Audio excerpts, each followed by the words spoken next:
But it's this notion that if you let one broken window go unfixed or unpunished or unaddressed,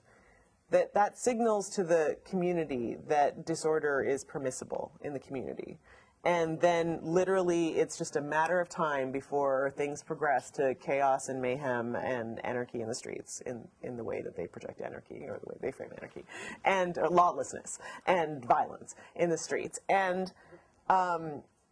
so what they do is they punish the person who broke the window swiftly and harshly so that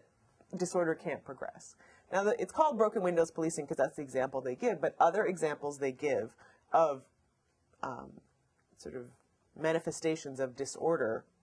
in communities include young people standing on a corner, namely young people of color standing on the corner, people engaged in street-based sex trade in a neighborhood, people hanging out outside after dark, people drinking outside, people engaging in public activities on the streets after dark. Those things are named as signs of disorder. Squeegee men in New York City were named as, or people who were like cleaning people's windows for money in the 80s were named as a sign of disorder, as opposed to someone providing a service. And so,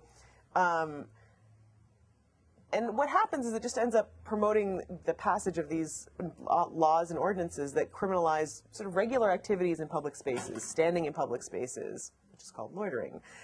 sleeping in public spaces, which is called being homeless, or eating or drinking in public spaces, or urinating in public spaces, or certainly having sex in public, and then either enforces them, because you can't enforce those kinds of sort of very